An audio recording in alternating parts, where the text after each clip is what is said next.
Hello and good evening, dissidents. Welcome, one and all. This is the Do Dissidents podcast. My name is Keaton Weiss, here with Russell Dobular, of course.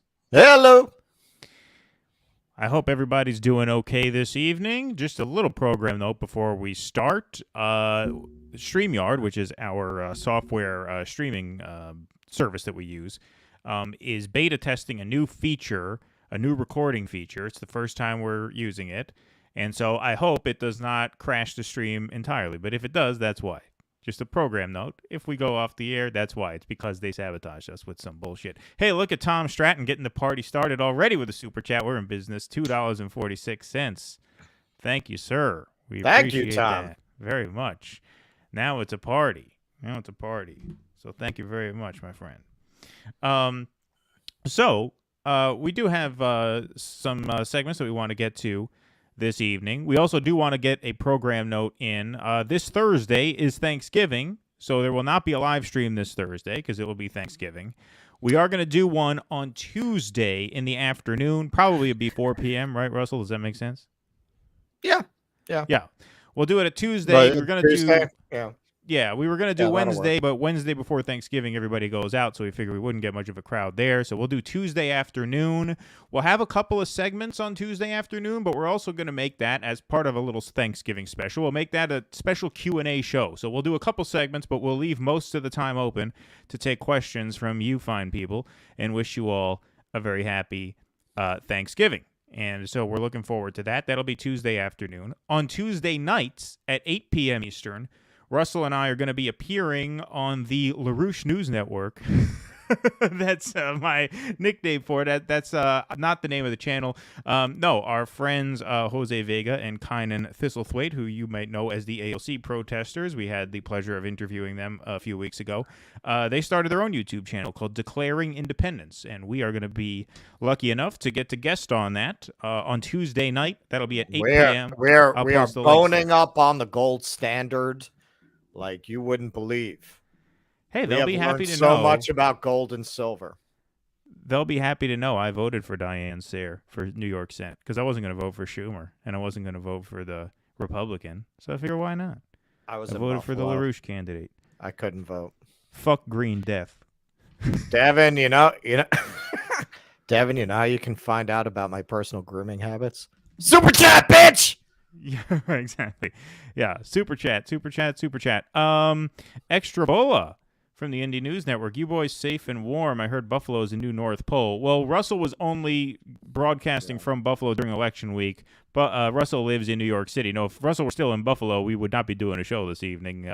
They're in survival mode up there, so best wishes to the people of Buffalo. I would be busy sizing up my neighbors for fat content. Exactly. Yeah. Which one of my neighbors looks really marbled? Seeing if your Airbnb host had a dog that you could, make use of. Exactly.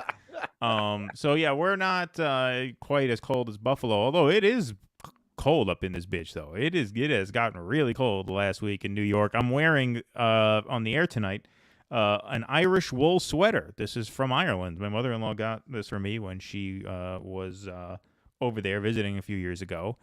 And I thought I should wear this in the office because it is chilly here. We have to save on heating. Everybody's cutting back on heating because it's so expensive. It's going to be up 18% this year is what they're estimating. That's on top of a 17% increase last year from the year prior. So, we're getting our Jimmy Carter on here, busting out the wool sweaters and bundling up.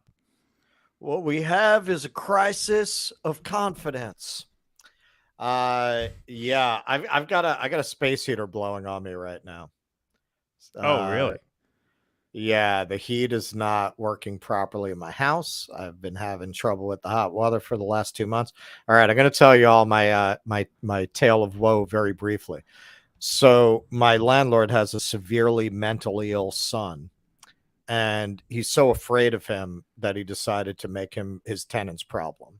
And gradually, like a fungus, he started in one apartment and then he drove out basically everyone in the apartments around him. So he has 2 apartments and then the apartment above him is empty, and he just runs the hot water 24 hours a day. So the landlord is so fucking batshit crazy himself that he's in denial that this is his son, and he spent about $20,000 on plumbers in the last month to fix a problem that is basically that he has a mentally ill son running hot water 24 hours a day. He has them looking for the problem. And every plumber, like after a while, figures out, hey, you know about his son, right? I'm like, yeah, I know. Okay, so this is the problem.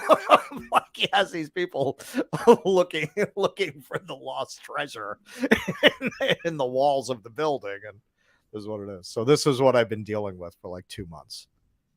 Like the hot water is extremely sporadic. Yeah, that's tough, especially this time of year. Yeah, man, and the heat is like all fucked up because all this hot water is being extracted from the system.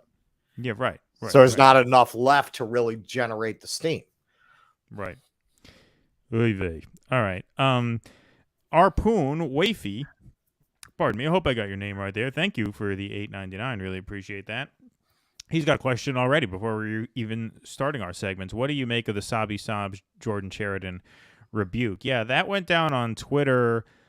I'm not quite sure what her beef was with Jordan. I know she got into it with the Humanist Report guy, Mike Figueredo, because she said that basically what Breonna Joy Gray said, which is that Biden sabotaged the student debt relief, and then Figueredo called her a dipshit for not understanding that it was a conservative judge who blocked it, which was of course besides the point. So she was 100% right in that argument. I don't know to what extent Jordan got involved, assuming how could he even say that? How fucking stupid is he? Yeah, right. It's ridiculous. It's absurd. Oh, hang on. Are there conservative judges who might hear these cases? Yeah, right. Yeah, exactly. The fuck is he even talking about? Yeah, no, I mean, that's absurd. Now, to what extent Jordan got involved, I'm honestly not sure. I will research it, though, for our Q&A show on Tuesday. But I did see Jordan and her go back and forth, her calling him, making some kind of racial accusation. Like I said, I don't want to say too much because I don't want to. I don't say too much because I don't exactly remember what it was. I'm not familiar either. Yeah. All I remember Jordan posting a picture of his newborn baby, which the day before this all happened. And so he was in a back and forth Twitter fight. That's not what the girl he slept with, right? No. That was years that's ago. not what the one he got fired. No, this is his marriage. No, he's married. He's moved on. Right. This isn't his love child. With the, no. With he's a married guy. Good for him. That episode is in his past, I guess. Yeah, he had a newborn baby the day before, and the day after, he's in this like day-long Twitter spat. I'm like, dude, take care of your baby, man. These are precious times here. Your baby's a day old. Get off Twitter. Don't worry about fight next week. The day my kids were born was the day that the Mueller report was turned in, September 22nd, 2019. And it was the day that word broke that there would not be any more indictments. So it was a very sad day for the libs because it was really the first of the real fatal blows to the whole Russiagate narrative, right? It was March 22nd, 2019 that the Mueller report was turned in and that word got out to the press that no, they weren't going to be dragging Donald Trump out of the White House in handcuffs the way they thought Robert Mueller was going to do. And so the temptation was really there on my part to go online and start trolling all the libs. But I just couldn't because I had literally my children were born minutes earlier. So what are you going to do? Soil that day by getting into like political fights? It was tempting. And oddly enough, I was performing on stage literally when my daughter was born. Yeah, right. I was literally playing Dionysus when my daughter was born. You told me that, and then you had to go upstate afterwards. Yeah. But the odd thing is, March 22nd, 2019, I believe, I'm 99.9% sure of this, is the same day that Glenn Greenwald formally became a dad. He formally adopted his kids on that day, too. And it was the same day that Russiagate, sort of fizzled. So isn't that funny? But anyway, let's get to our segment, shall we? Because we have a lot to get to. As we know, Elon Musk brought the reinstatement of Donald Trump to a poll. It was a 24-hour poll. Millions and millions of people voted, and the yays won 51.8 to 48.2. And so Donald Trump is now back on Twitter. He has not yet tweeted. It's not yet clear that he will come back. He's saying, no thanks. Truth Social is where it's at. I'm going to stay here. And who knows how long a stubborn fuck like Donald Trump will hold out and just not go back, right? No matter what. You never know. But in any case, people are very upset. Rob Reiner, obviously. Elon Musk is letting a man who led a violent insurrection to overthrow the United States government back on this platform, letting the lies and disinformation continue to poison the American bloodstream. Julia Joff, however you say it, Julia Joffe. I don't know. She's a reporter for the Washington Post. There it is. He paid $44 billion and destroyed Twitter to reinstate Trump, as this was, as if this was a conspiracy. That was his plan all along. That was his plan all along, was just to reinstate Trump. This is an interesting one. Jonathan Greenblatt from the Anti-Defamation League. For Elon Musk to allow Donald Trump back on Twitter, ostensibly after a brief poll, shows he is not remotely serious about safeguarding the platform from hate, harassment, and misinformation. Now, Jonathan Greenblatt, I just have to say, because, he obviously is head of the ADL. They are obviously a very pro-Israel group. He has a lot to say whenever someone in the squad says something that he perceives to be anti-Semitic, such as Rashida Tlaib lamenting the fact that her family are treated as second-class citizens in the West Bank. I believe they're in the West Bank. They may be in Gaza, but either Gaza or the West Bank. He has a lot of negative things to say about Kanye West. When he says something anti-Semitic, he had a lot of negative things to say about Dave Chappelle's recent Saturday Night Live monologue, about how he's spreading anti-Semitism. It's funny, I must have missed the tweet at CNN, because CNN last week aired this segment by accident after the Ukraine victory in Kherson. Let's take a look here. Earlier this week, residents there have been celebrating their long-awaited freedom. Many waving the flag over streets, Kherson. waving flags, and what's cheering that? for the soldiers. What's that? Did everybody catch that? That looked like a salute. Let's see the instant replay. Let's see the instant replay. Let's see it on Slow replay. motion, frame by frame. Oh! On TV. And what did they do? They cut away, and they never made any mention of that again. And to my knowledge, and maybe I'm wrong, if someone wants to show me the evidence that would prove me wrong, I'd happily take this back. I didn't see any tweet from Jonathan Greenblatt. Shame on CNN for broadcasting a Nazi salute on the air and then covering it up as if it never happened. Maybe the United States government should rethink.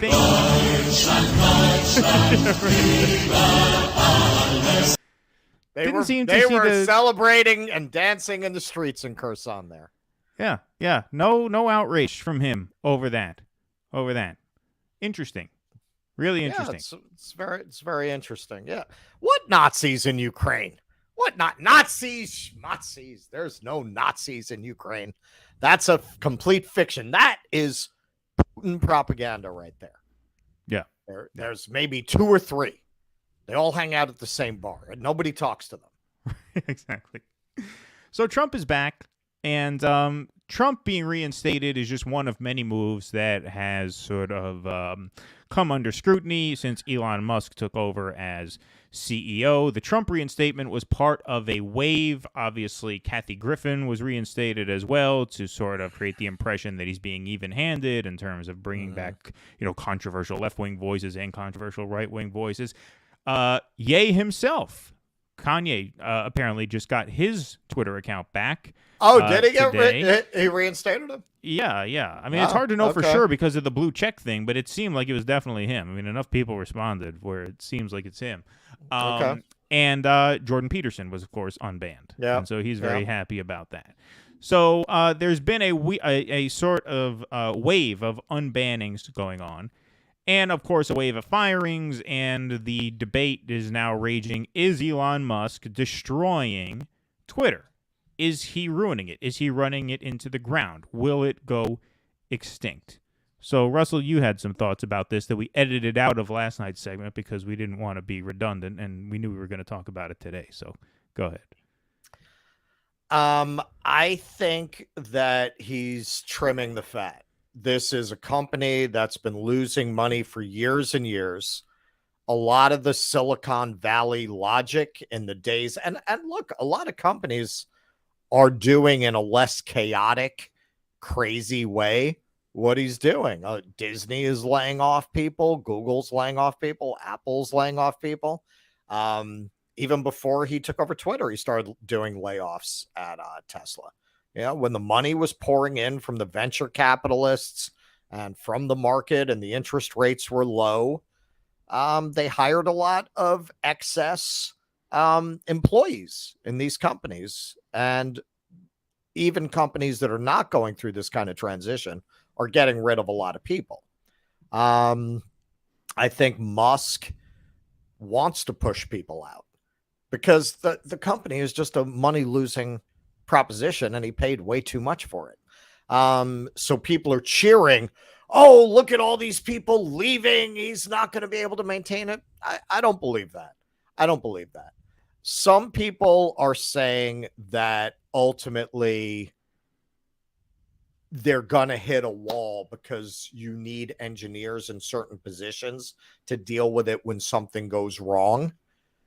And right now it's kind of going on autopilot, but it's like a plane on autopilot. Sometimes you need the pilot to take over.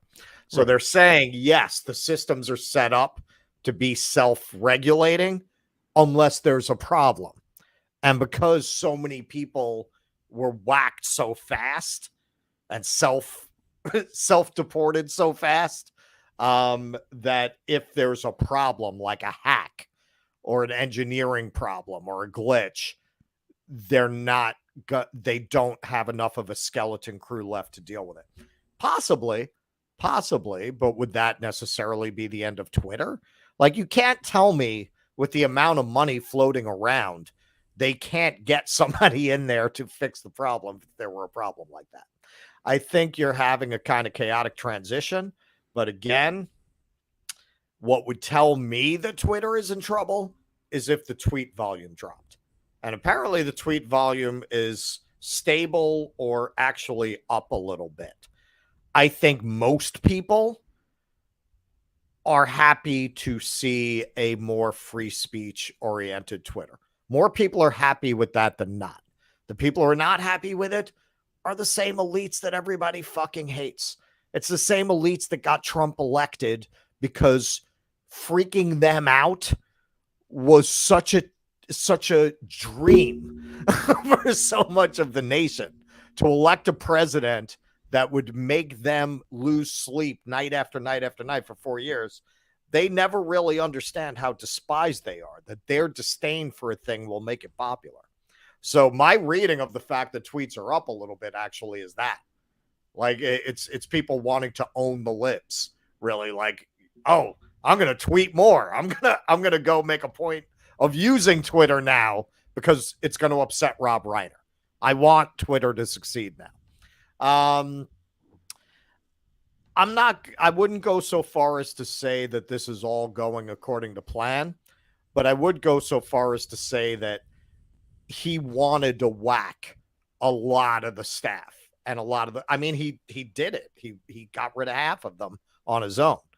Now, when he said, okay, what happened this week was he put out an email saying, if you're going to stay, you need to be ready to be hardcore and put in hours and break your ass. We need to remake this company. And depends on the report you read, but it seems like maybe about 1,200 people said no thanks. So if that's the case, they've kind of gone down from a staff of, I think it was about 8,000 to perhaps as few as 2,500 within a few weeks. Does it cause problems? We'll see. I don't think it'll cause problems that can't be solved. And meanwhile, he got rid of 75% of the workforce and is going to be saving tens of millions of dollars as a result. And the only people he's going to be left with are loyalists who, in the end, if they didn't quit Twitter as a badge of honor, they probably didn't like the old regime. He got rid of everyone who's not going to be with him. Yeah, I mean, it seems pretty chaotic there, just his management style, like a lot of these very, very rich people. You know, everybody has it in their minds that, oh, if you're rich, it's because you're successful, it's because you have all of your shit together. And no. A lot of these rich people are nuts. A lot of these rich people are crazy. That's why they're rich, because they only have one speed. They go all the time. Look at the Facebook motto: move fast, break things, right? That's the way a lot of these people think. And I think it's a repulsive personal quality. That's why I don't like people like Elon Musk. It's why I don't like, the Mark Zuckerberg types. But to say that that's going to run Twitter into the ground, I mean, look, it seems to be working fine for me. Like, I could still make liberals cry on there. I could still, tweet out what I want and send it out. Like, it seems to be working. It's not as integrated a platform as Facebook. You don't have as many videos and photos, and there aren't even nearly as many ads as there are on Facebook. It's a lot. It's text. It's simpler. It's just like text. It basically is just an open DM forum is ultimately what it is. Now, in terms of free speech, he did put the reinstatement of Trump to a poll, which to me says that he's not the free speech warrior he said he was, because if you believe in free speech, you don't put a thing like that to a poll, right? We don't put the First Amendment to a poll here. There are no ballot measures. Will there continue to be free speech in South Carolina? No. That's why we have a Constitution and a Bill of Rights. Those are overarching principles that are not subject to popular whim and popular will. Even the thing here that he put up to sort of, put the advertisers' minds at ease. New Twitter policy is freedom of speech, but not freedom of reach. Well, that's not really new Twitter policy. I mean, that's more or less what current Twitter policy is. Maybe you're going to ban fewer people, so maybe there will be more suppression of reach than just outright cancellation. But this, negative hate tweets will be max deboosted and demonetized, so no ads or other revenue to Twitter. You won't find the tweet unless you specifically seek it out, which is no different from rest of internet. Now, I'm sorry, freedom of speech is freedom of reach. If you believe that the internet is the public square, then yes, freedom of speech is freedom of reach. Now, freedom of reach does not mean that their algorithm has to blast out every crazy thing from every crank. But it does mean they're not going to actively suppress it, right? And shadow ban and throttle it, right? So, yeah, I'm sorry, freedom of speech is freedom of reach in the sense that you put a tweet out there and it goes wherever the users will take it with no interference from a man behind the curtain. Well, it was what I said, and I think this was cut from the video that was released.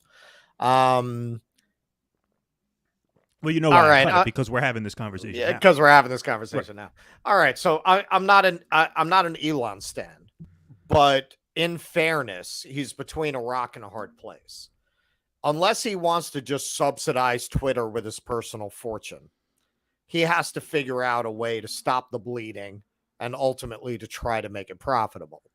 There's only so much he can light the place on fire and tell the advertisers to go fuck themselves. I think the poll was a way of giving himself cover. I think he felt like it was a fair bet that Trump would win that poll, and he was right.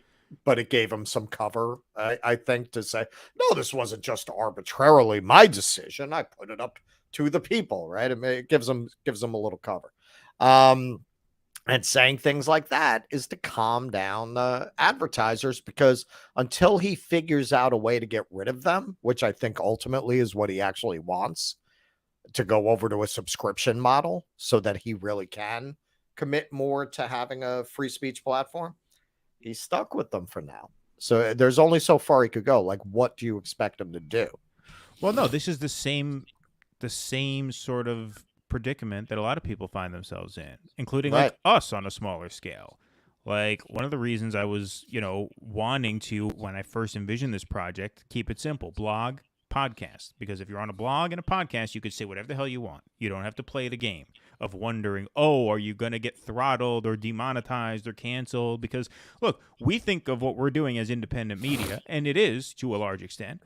But to another extent, we're on YouTube, which has corporate advertisers. And the way that this whole ad and there are things we steer away from because of it. well, there are things that we have to, right? That's just part of doing business, right? So the way this whole adpocalypse started on YouTube is advertisers started coming to them and said, hey, we don't want, whatever, Coca-Cola's advertisement playing in front of some fucking whack job who God knows what he's going to say. And so there became advertiser guidelines. There are certain advertisers who say, all right, we'll put our ads on anything. We're cool with anything. And then there are a lot of other advertisers who say, no, we only want our ads on stuff that meet your advertiser guidelines. And so now there are advertiser guidelines. And so now we, whether we like it or not, have to play the game a little bit. Otherwise, we have no channel. And we don't get to do this show, and none of our message gets out. So everybody compromises a little bit. Like, we're not going to sit up here and act like we're holier than thou and say we don't compromise. No, we compromise. And, of course, Musk has to compromise in that sense.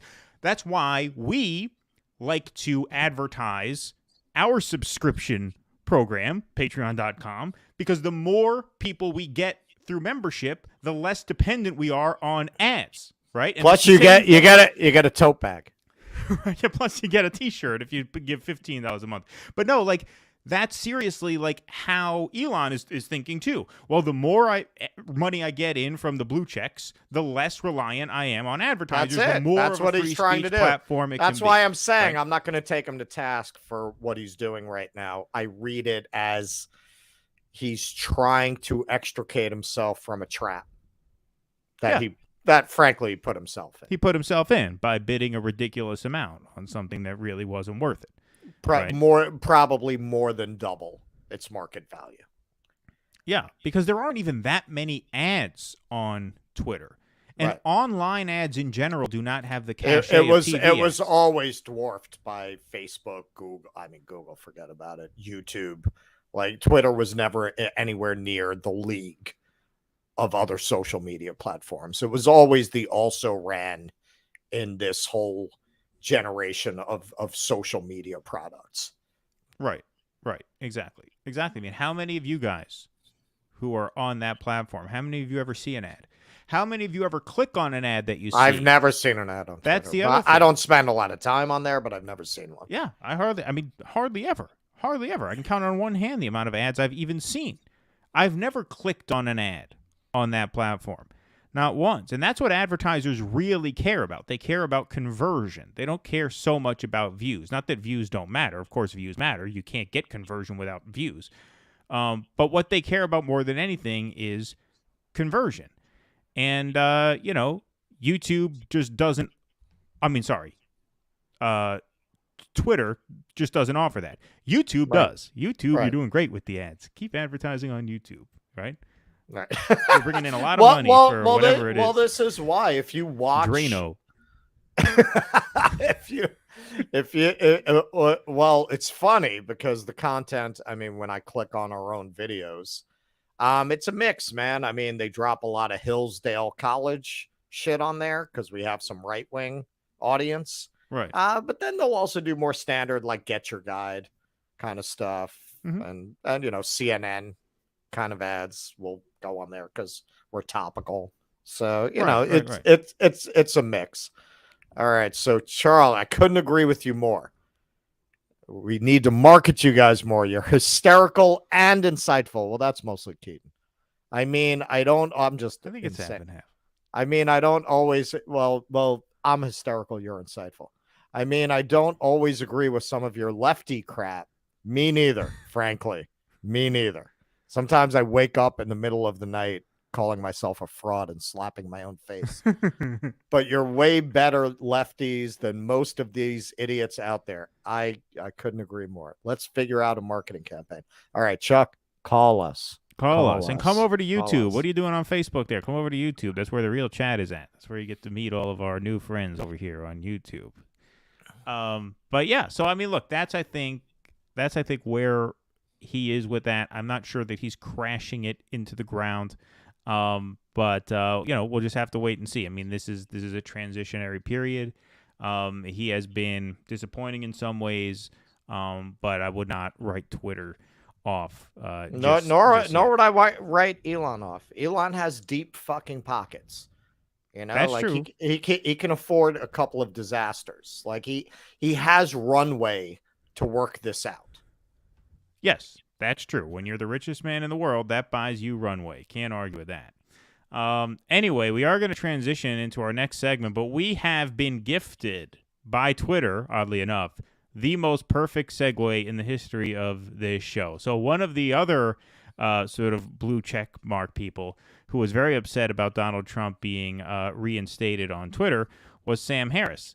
And Sam Harris tweets out to Elon, if you do bring him back on, parentheses, you shouldn't, please have a TOS that covers the deliberate spreading of dangerous lies. Then apply it. He will be off again within a week. And Sam Harris got a good old-fashioned owning from someone who replied to him and said, interesting point, Sam. I wonder if we can apply that to any other public figures. And then he tweets out a Sam Harris podcast, Talking Crypto and Altruism with Sam Bankman-Fried. So talk about dangerous lies, right, and all that shit. That is just an old-fashioned own. Credit to Louis Zano for making that point. Not a blue check, not a famous person, but I thought that was extremely well done. All right, let's talk about some FTX, some WTFTX, shall we? Russell, take it away. We shall. To me, this is yet another example of how our figures of authority, our figures who present themselves as the experts, the people who are supposed to be advising us and guiding us through the thicket of complex matters, medical matters, economic matters. Oh, you know what? Hold on. Matters. So 1 second. I'm sorry. You were on a roll there. I didn't mean to cut you off. But we do have a patron caller here who turned his mic on. Economic Justice Warrior, are you there? Are you there? Hello? He's there, but I don't think he can hear us. All right. Well, thank you for calling, and I'm going to mute you. If you want to talk, just unmute yourself, but thank you for calling. Anyway, sorry. Find an edit point there, because I'll keep the first part of that. I didn't mean to cut you off. I saw this guy. He must have been waiting there forever because our studio screen, as you can see, is a little crowded, so I didn't see him there. I didn't want to keep him waiting forever. Anyway, go ahead. My bad. It's another example of how the people in authority have lost their authority, and they want to project that out to us as if the problem is not with them, it's with the people. What is wrong with the people that they no longer trust the authorities? They're ignorant and these are savages and they're MAGA and they're right wing. No, how long do you think you can be wrong about everything before the people lose faith in authority? And maybe sometimes you're right, but just as often you're wrong, maybe more often, and particularly when it counts. Look at Jim Cramer. There is a reverse Jim Cramer ETF where anything he recommends, the ETF does the opposite. Right, no, right. Really, there is. That's not a joke. Oh, that's not a joke. No. There I is thought you were joking. No. There's a Jim Cramer reverse ETF where anything See, Jim Chuck, Cramer he's not says as on his hysterical as you show- think. That wasn't even a joke. That wasn't it. Well, that's how hysterical I am, because even when I state facts, even when it's he's fine. not trying. Even when I'm not trying. No, there really is. Like what he advises, they do the opposite. And you know what? They do very well. Anything that he says to buy, they short it. If he says don't buy it, they buy it. And the ETF does really well. And yet this guy chugs along year after year after year on TV. So we have a clip of him just absolutely praising Sam Bankman-Fried, who it's looking like is going to make Bernie Madoff look like a piker who stole a little lunch money by the time the collapse of FTX is over. J.P. Morgan of this generation, Sam Bankman-Fried's FTX, is slashing everybody's margin, and average fees per transaction across the industry have declined by 50%. A lot of that is the man, Sam Bankman-Fried. He called him the J.P. Morgan of our times. The J.P. Morgan of our times. This is in an industry that Cramer clearly barely understands. Jim Cramer, many times, I've seen a lot of Jim Cramer. Many times he has described crypto as a speculative instrument. He's expressed a certain amount of skepticism about it. So what the fuck are you doing playing this up? Don't you think that's going to sucker people into investing in this? He goes on, I'm trying to, what's his motto? Some people are trying to make friends. I'm just trying to make you some money. So this is the advice you give people. Your whole brand is that you're supposed to be helping amateur investors to beat the market, to do better than they would do just doing a standard 60-40 401k, right? That's your whole premise. And you're encouraging them to get into something very sketchy run by some fucking 30-year-old in flip-flops. And I'm not saying the 30-year-old in flip-flops part necessarily is a deal breaker. But you know what? I watched sometime, I'm not sure who had a segment on it. It might have been Tucker Carlson. Carlson definitely did a segment on this. They found a guy who has like no subscribers on YouTube. Just one of these guys doing an economics channel, just like political channels. There are a million of those channels where people go on. For some reason, British people seem to really like to do these economics channels. I don't know why. This guy's British. And he said, FTX doesn't make any sense. And if you look at the way that Sam Bankman-Fried answers questions about where the money's coming from, he never really has a good answer. That is a complete house of cards. How the fuck did this guy see it? This guy saw it. And these financial experts didn't see it. There's some guy with 1,000 subscribers on YouTube saw this. To me, this seems like one of these issues where the less you know about it, the almost better off you are to make the right decision. Because instinctively, it's called cryptocurrency. Cryptocurrency. By definition, there's no asset there. There's no tangible asset there. So how could it possibly be a safe investment? Almost by definition, it cannot be a safe investment. And now it's shocking that the guy peddling cryptocurrency turned out to be a fraud. Would you buy your wife a diamond ring from Fugazi Jewelers and then say, "Oh my God, I got ripped off"? Who could have seen that coming? It's a fake business. What he was doing, though, by definition, you need to know English. You don't need to know finance. Okay, but that would be just honest tomfoolery.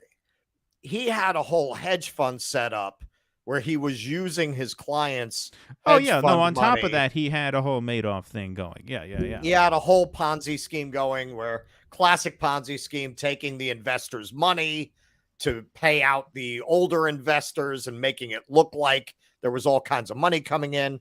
He was mixing up money in a way they're having a very hard time now figuring out what happened. They brought in, I forget his name now, but he was brought in to untangle Enron when Enron collapsed. And so this is a guy who went through Enron's books, and he's saying, I've never seen anything like this. I've never seen such a total failure of corporate responsibility and record keeping and guardrails. Like, you just can't tell what happened here, where the money went. It looks like just literally a bunch of kids went hog wild with other people's money. Well, look, so much of the economy now is about borrowing money and selling fake money. It's all just numbers on a screen. Right. There are very few tangible assets in the modern economy right now, which is like even the tycoons of the past, whether it was oil, right, or railroads, at least those were things. Those were goods. Those were tangible. Those existed. Those were analog.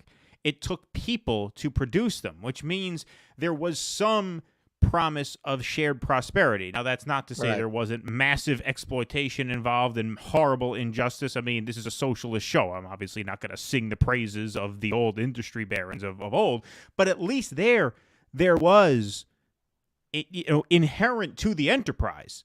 God damn it! Back then, you put in a hard day's work for a hard day's pay. You went down to the steel mine, and if you died, you died. If you lived, you made a living. Well, right. Well, look, that's what I mean. Like, I don't want to romanticize it, but like inherent to the enterprise was a certain infrastructure that at least created the possibility for an economy, an actually organic economy based on the production and distribution of stuff, of things, right? Here, you don't have that. Here, you have, all you have to do to get rich now is convince a bunch of other rich douchebags to invest in you.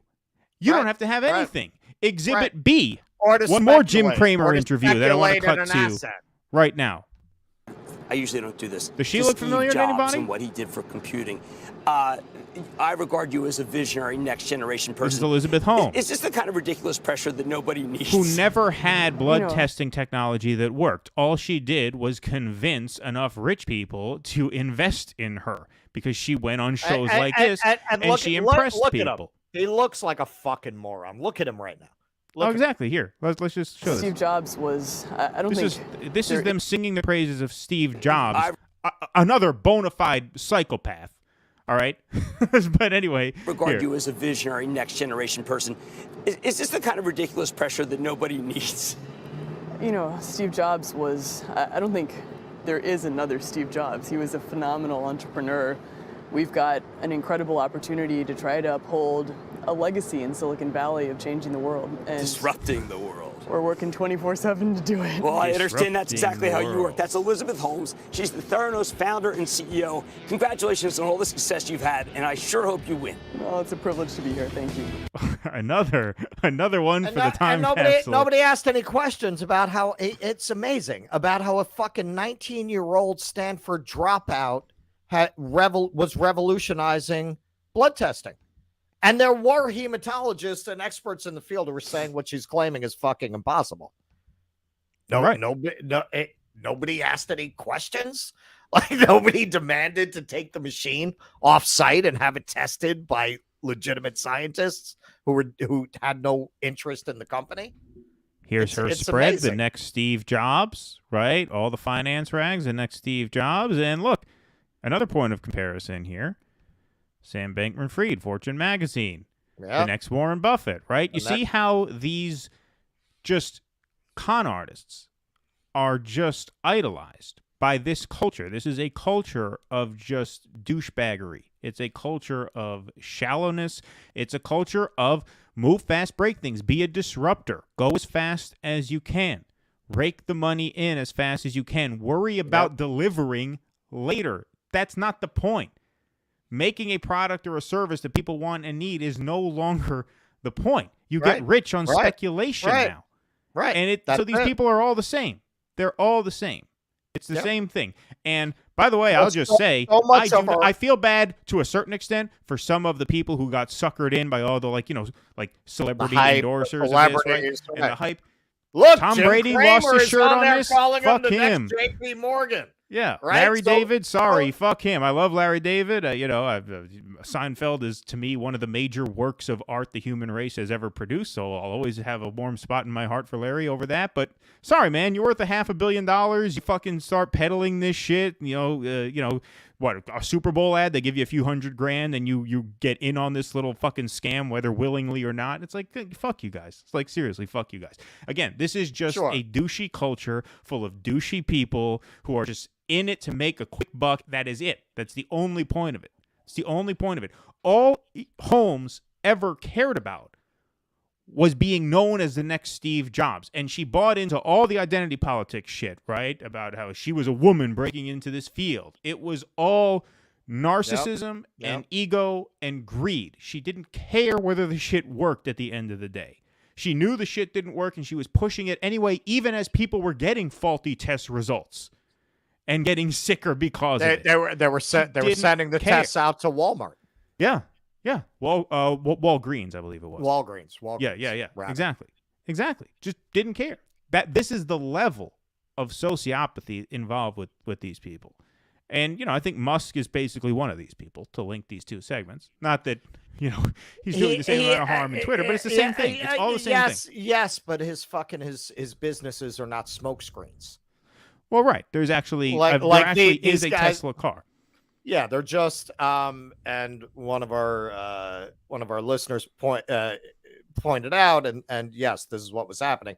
He had a hedge fund, Alameda, that he was using for his speculation. He was taking money out of FTX and putting it into his hedge fund and speculating through the hedge fund with clients' deposits. And you know who he put in charge of the hedge fund? His ex-girlfriend, who tweeted out about how life is so much more interesting on methamphetamines. You can't make this shit up. Yeah. you really can't make this shit up. I saw an interview with her where they were asking her how much her math degree factored into her job. And she just burst out laughing.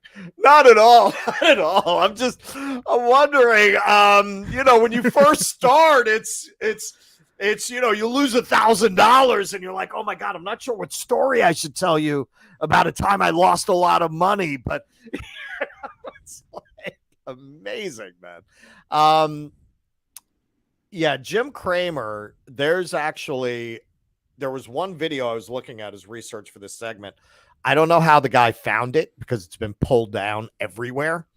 There's a very infamous segment before Jim Cramer had a show of him straight out explaining how, as a hedge fund manager, you manipulate the market to make money.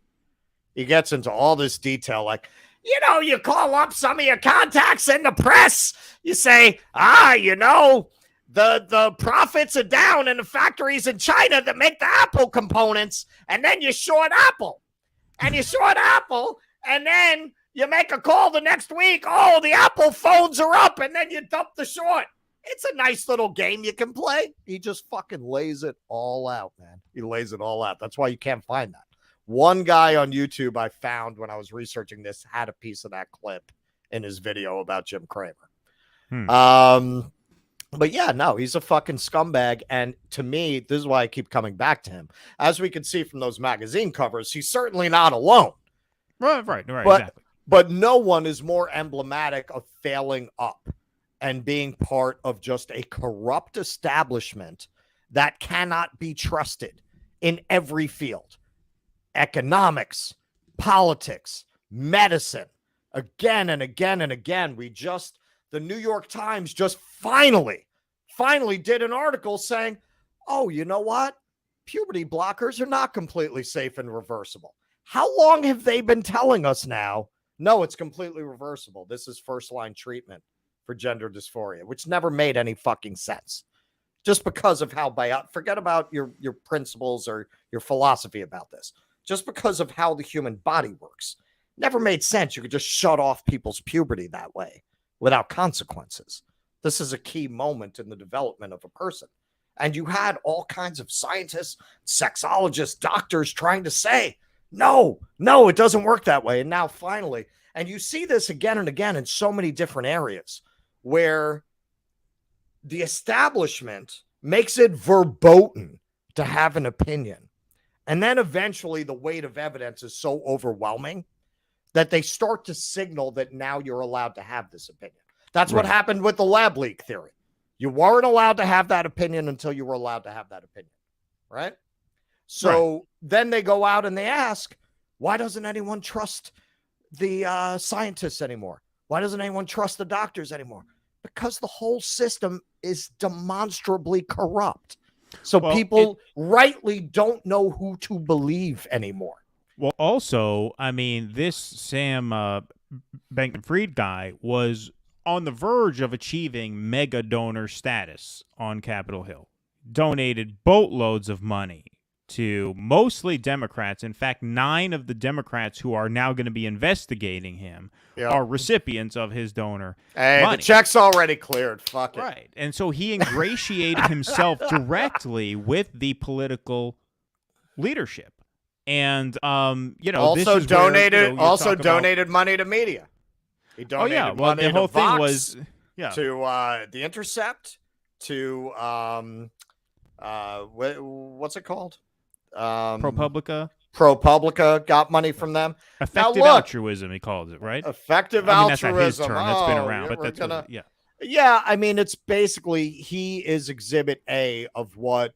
Well, actually, I mean, he's worse than this. But Anand Giridharadas wrote an entire book, Winners Take All, about what a crock of bullshit this is. How people like Bill Gates use these philanthropic gestures to keep society from taxing them. Basically, effective altruism is putting forward the argument, no, we should get all the money because we can help society more effectively than the government can. Right. The idea that the elites are partners in creating philosophy. A better world. Right. I mean, it's that story I told on another episode about Hutchinson Persons who started Street News, which I'm not going to get into again, but I knew somebody who had a whole effort to solve homelessness that was all built around the premise of hyper capitalism, right. of demonstrating that no, I can solve it by making a lot of money. That's essentially what it is. And Bankman-Fried tied himself into that myth and really played it to the hilt, probably beyond what anybody else has ever done, which was he had to. It was a great, it's like the more homophobic and deranged the preacher is, the more likely they are to be caught in a meth-fueled gay orgy. Right. The more depraved your real life is, the more of a front you need to put up if you're moving in these circles. Right. Yeah. And, when it comes to like ingratiating himself with mostly Democrats, although I believe he donated to a few Republicans as well. He did. He was very slick. His partner. Yeah. That's right. It was his partner. It was the left hand does this and the right hand does this. Yeah, I apologize. No, the partner gave $14 million to the Republicans. Right. So they were having it both ways. He's giving to the Democrats. The partner is giving to the Republicans. They're covered either way. Yeah. And they were on the verge of getting favorable regulation passed in the United States. This all happened because one memo leaked showing that his hedge fund was holding a lot of FTX's cryptocurrency, and that if anything happened with the value of that cryptocurrency, it was going to collapse the value of the hedge fund. And it started a classic run on the bank where everybody started to want to pull their money out. When you look at everything that's happening with crypto, we're re-articulating why we have banking regulations. We're just right. Recreating the 1920s. Right. Absolutely. I mean, here's an exchange between Bankman-Fried and Kelsey Piper, who is a reporter for Vox. And she started DMing back and forth with him on Twitter. Which Vox, to their credit, because they did get money from him, they printed all this, and it's pretty damning. They printed all this. Matt Taibbi had a great line on this in his article about, summing up the week, where he described this as you can almost hear him doing rails of coke when you read this. Yeah, right. Yeah, exactly. So this is Kelsey Piper in the blue here. So the ethics stuff, mostly affronts. People will like you if you win and hate you if you lose, and that's how it all really works. Yeah. I mean, that's not all of it, but it's a lot. The worst quadrant, pardon me, is sketchy and lose. The best is win, ? Clean and lose is bad, but not terrible. Okay, yeah. I mean, I see where Matt Taibbi's coming from, actually. Yeah. You were really good at talking about ethics for someone who kind of saw it all as a game with winners and losers. Yeah, I had to be. It's what reputations are made of to some extent. I feel bad for those who get fucked by it. Yeah, sure. By this dumb game we woke Westerners play where we say all the right shibboleths and so everyone likes us. That's really, that explains not just him and not just economics. It really explains who's in charge. It really explains who runs the world right now, right? And that's what that is not as directly, but you talked about Anand's book. That's kind of what he's getting at too. This idea of no. We, the rich, are your partners in creating a better world. You don't have to topple us. You don't have to overthrow us to create a better world. We're going to help you do it. That's why we have all this money, because we're the smartest ones. That's how we've earned the money. And now we are the smartest ones when it comes to distributing it according to how we see the world taking shape. And our vision of the world is for everyone to prosper. And so join us. Join us. Don't tax us. Don't come at us. Don't be mean, right? Right. Don't say we shouldn't exist. Don't be mean. No, help us. Help us help you. That's their motto. And that's what that's basically, he puts it the way a douchebag in a t-shirt and, shorts who lives in the Bahamas will put it. But that's what he's saying there. That's exactly what he's saying there. In a $40 million The ethics are a penthouse. masquerade. All talk of ethics is a facade. It's all bullshit. Right. I ranted about this last time, so I won't get too into this, but this is what business school is. This is what, corporate social responsibility is. When Nike, after George Floyd dies, Apple comes out, we at Apple believe Black Lives Matter. We at Nike, Black Lives Matter. This, that. This is all to create the false impression that corporations exist to change the world, exist for a reason that transcends the profit motive. And of course, they don't. They exist to make money. They are inhuman entities that exist to turn a profit. And all of the woke signaling, all of the sponsorships with this advocacy group and that advocacy group, all the donations to all these advocacy groups, they exist to trick you into thinking that they exist for any other reason but to turn a profit. And that's all it is. Well, that's sure. all it is. Whether what they're selling is real in the form of Nike shoes or whether it's totally fake, like a Sam Bankman-Fried. Well, if you watch the advertisements on the Sunday morning roundtables, that is really a masterclass in this whole pose, right? Because they'll take the most evil fucking corporations in the world, like Monsanto, and make it look like they're down with the salt of the earth people out in the Midwest, and do all of these soft focus shots of families in wheat fields. Yeah, that's what Monsanto is. Yeah, about. right. Yeah. Helping the small farmer and the American family. This is why we have a total collapse in authority. This is why we have a total collapse of faith in our institutions. This is something that Thomas Frank speaks very very, very articulately about. The way things used to be, there wasn't this crazy gap between the worker and the CEO. Very often, these people lived in the same town. They lived in the same community. Look, you see these old Hollywood movies, right? They show a town hall where the rich guy in town, look, even Mr. Potter in It's a Wonderful Life, we're getting into the holiday season, he lived in the town. He knew everybody in the town. Right. Well, everyone in the town knew him. Yeah. Right? Yeah. Today, you've never even fucking seen the person you work for. Right? They're who knows where they're fucking off in the Bahamas, right?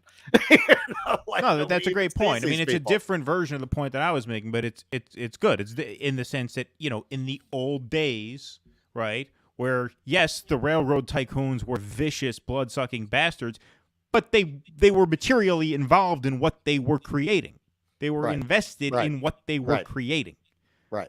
Just as Mr. Potter was invested in the town, even though he was sucking it dry, he lived there. Right. Right. He knew the people who lived there. He knew the people there. It was tangible. It was real. Right. In that way.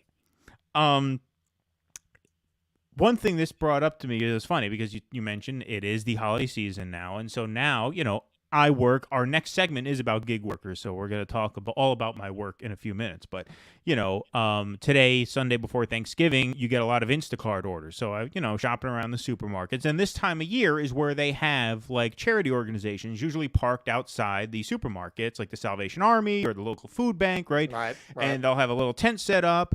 and people can donate food outside of the supermarket. And so when you go to check out of the supermarket now, they have these bags of food, these like paper bags that are pre-packed with whatever canned beans, this or that, and you can buy them to give to the Salvation Army outside. And the cashier will always ask you as you're checking out, would you like to donate a bag of food to whatever, the local food bank? And I'm thinking, well, I mean, I couldn't buy it because I wasn't spending my money. I was working, so I was off the hook. But I feel like telling them, well, you got the food here. The truck's outside. Why can't you fucking donate? Why can't you donate? What, I have to pay retail price for this can of beans so that the Salvation Army gets a can of beans? This is what I mean. This is social responsibility, right? That is just masquerading the truth, which is that these are just blood-sucking profit machines. If they wanted the food bank to get the bag, they would take the bag out to the food bank and give it to them. They wouldn't dangle it in front of the customer's face. Here, you pay us full retail price for this food and then take it out and donate it. And if you don't do that, what the fuck is wrong with you? Where's your Christmas spirit, right? It's on you to do that, not on us. Well, and this is the problem that they're having, because I was actually driving a horse and carriage when the Bernie Madoff story broke. And if you remember, the Bernie Madoff story broke at the same time that everything broke. It was right when the economy was collapsing. Right. So I was around a lot of New York Post readers, horse and carriage drivers. They tended to be those types. And they're all talking about, they were very successful in directing their ire at Bernie Madoff, who was a sideshow, who really had nothing to do with the systemic problems that had caused that collapse. He was irrelevant. Exactly, right. To the Great Recession. He was he was running a Ponzi scheme. It had nothing to do with systemic problems in the system, the way that the overall collapse did. But they very successfully directed everyone's attention at Bernie Madoff, right? And away from Chase Bank, away from Citibank, away from the people really responsible for this. And they made him the scapegoat for something that really he had nothing to do with. Right, exactly. I don't think that shit's working anymore. I don't think you can do that anymore. I don't think you can. The establishment does not have the authority that it once did to tell people how to frame these things.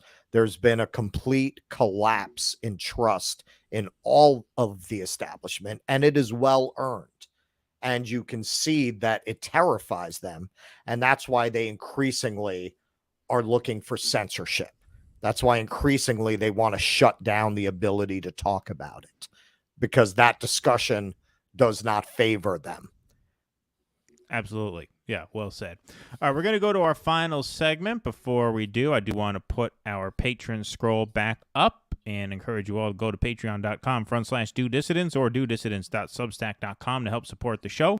I see Economic Justice Warrior has his camera hooked up. If you want to join the show and say something real quick and say hello, you can turn your mic off and I'll let you in. If not, no pressure. You're welcome to hang out there watching. But now I see you have your stuff hooked up. So if you do want to say hello, you can feel free. I also want to take this from Anti-Corporate Capture, Sam Bankroll Fraud. That was the Chapo guys gave him that nickname this week. I hadn't listened to their show in a while, actually, but I did catch this last episode. And actually, Felix Biederman had a fucking great line on that show that I think is worth repeating about Hakeem Jeffries. He talked about Hakeem Jeffries. He says, if you liked the stasis of the Obama era but didn't appreciate the inspiring oratory, then Hakeem Jeffries is for you. That wasn't exactly his line, but it was very close. Like, it's true. Like, Hakeem represents all of the sort of bloodless neoliberalism of Obama with none of the charisma. With none of the charm, none of the soaring rhetoric. Exactly, yeah. Like the bizarro Obama in that way. Keaton, I'm jonesing for some of those there super chats. Yeah, me too. We haven't gotten one in a while. You got our hopes up in the beginning. Chats. We had two right off the bat. Yeah, right off the bat. Yeah, and we slumped. Yeah, then we slumped.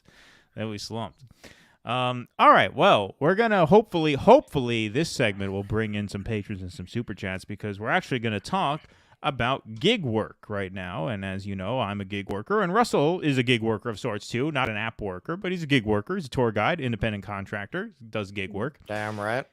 And there is a proposal now put forth by Biden's Department of Labor. Hey, hang on, before we get into that, can I answer? Of course. Was it successful? Because I've traveled around a lot over the last couple months, and you know where I see the Ukraine flags? In the shitlib neighborhoods, in the neighborhoods of the people with money. When I went to New Orleans, you know where I saw those flags? I saw them in the Garden District, and I saw them in the Marigny. I didn't see them outside of that. I didn't see them in the poor neighborhoods. I didn't see them in the neighborhoods that were like the third world in New Orleans. When I just went to Buffalo, the only place I saw that was around by the college campuses. I didn't see that in the working people's parts of town. So successful with who? That's my question. I would argue it's successful with elites. That's who it's successful with. And actually, look, before we completely leave this subject, that was a point I wanted to make, because you were talking about how everything was speculation. So, I went up to Buffalo, and I couldn't figure it out, because there's fucking nobody there. I felt like Charlton Heston in the Omega Man. Okay. I'm walking around this perfectly pristine, beautiful downtown urban architecture, and there's nobody there. But I can see there's money here. I can see money is in this town. I can see it because it's not falling apart, right? It should be falling apart. There's nobody here, right? But I'm seeing buildings going up. I'm seeing development. So now I'm reading a series of essays by a local journalist. And what's happening is you got state money coming in, you got federal money coming in, but what you really got is speculation. There is no real economic growth in that region other than real estate speculation. It is just really speculators speculating to other speculators, driving up prices on the real estate. Like, that's the growth in the area, is basically real estate speculation coming in from outside investors. That's just mind-boggling, that I wouldn't even think that's really possible. But if cryptocurrency is possible, then sure, bidding up prices on houses in an empty town, sure. I mean, if you can bid up the price on crypto, why can't you bid up the price on an empty town? Right? I mean, that's basically what's happening there. Right. It's really interesting. It's really interesting. Yeah, no, that's a good point. There is definitely a metaphor there for sure. Tusker, thank you for the $5. Tusker, haven't seen you before, but thanks for stepping up. By the way, everybody, if you're not subscribed to the channel, hit that subscribe button, hit that like button, share this stream. We need some more people up in here. I know it's the holidays. I know viewership is going to slow down a little bit. Everybody's going to be, with the turkey and the presents and everything. But share these streams around. See if we can get some more people in here. He says, successful with the people that buy the politicians, and that's all that matters regarding the Ukraine propaganda. I mean, that's true to a large extent. Like, yeah, I mean, it is an elite signal, right, to elite actors who dictate the terms of the game. So, that becomes the acceptable opinion to have. And look, it doesn't really have to be successful immediately in the short term. Like, this is one of the things that, like, sort of was one of the lessons of the midterms, is that propaganda, when it's so relentless and so persistent over time, even if it doesn't work right away, it works in the end very often.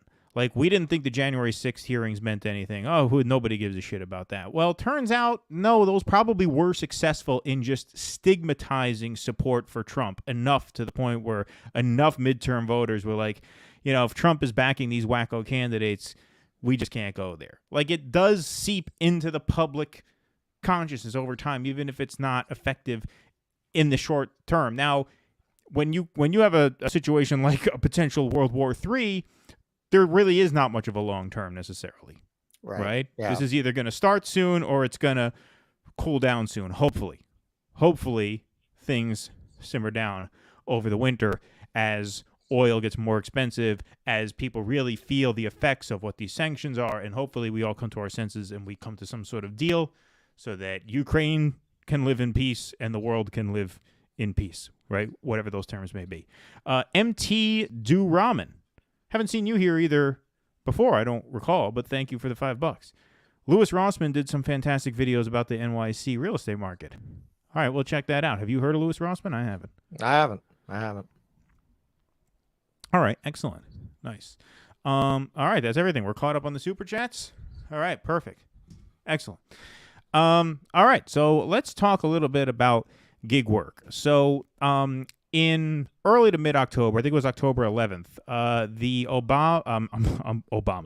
Biden Department of Labor opened up a public comments period lasting for 45 days on whether or not to adopt a proposal that would sort of redefine gig work away from independent contractor status and towards employee status. Now, a lot of labor leaders are welcoming this potential shift because it is true that a lot of the gig apps like Uber and Lyft and DoorDash and Grubhub and Instacart, and I've worked in certain points of my life for all 5 of those, it is true that they use their drivers' sort of independent contractor status as excuses to skimp on not only benefits but insurance and sort of just basic work practices, i.e. if your app freezes and you get signed out of your shift, you can't get back in sometimes. That's something that in a workplace an employee would not have to deal with, right? If the clock that you punch in on doesn't work, you tell your manager, right, hey, I was here 15 minutes ago, they fix it later. As a contractor, screw you, you're on your own. If the app won't let you in, the app won't let you in. It's your boss, right? So there are definitely protections for workers that are not in place because the workers are designated as independent contractors. Now, under Obama, there were certain rules in place. Under Trump, his DOL basically created 2 criteria for determining whether or not a gig worker was an employee or an independent contractor. And those 2 rules were basically, number 1, the amount of control that a company has over a worker. Can they dictate your hours? Can they tell you when you have to work, what jobs you have to take while you're working, right? What trip you have to take if you're driving a cab situation, or what orders you have to take if you're, driving food around. So that's number 1. And the number 2 was entrepreneurial opportunities. Do you have the ability to market yourself and bring in business for yourself, which really you don't.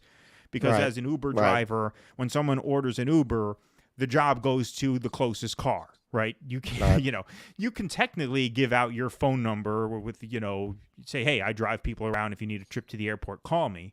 But Uber passengers don't do that because the whole point of the app is the convenience of just hitting a button and a car comes and gets you. You don't have to prearrange anything like that, right? DoorDash, obviously, there's no way to arrange a certain delivery driver, right? So there are no real entrepreneurial opportunities for you in there. So those were the 2 rules, right? And they sort of balance each other out, right? Where on the one hand, the company doesn't have much control over you, so you're an independent contractor. On the other hand, you have no entrepreneurial opportunities, so you're really an employee. It was basically a wash, and there was no enforcement of any of these rules, right? And so contractor it was. Now, under the new set of rules that is being proposed, and I guess they're going to come to a decision soon because the public comments period is almost over. That's why we're doing this segment now. There would be some other criteria at play, which is the level of skill necessary to do the job, the permanence of the relationship between the worker and the company, right? Is this just something I do whenever I want? Is it something I commit a certain amount of hours a week, right? Things like that. Right. The worker investment in materials and resources, i.e. it's your own car, it's your own gas. All right, if you're driving Uber, you need a booster seat in case there's a small kid gets in the car. You buy that. Uber doesn't supply that, right? And is the work integral to the employer's business would be another criteria that they put forward. So like if you're a restaurant owner, the ice maker can be an independent contractor that you bring in because it's not integral to the business, right?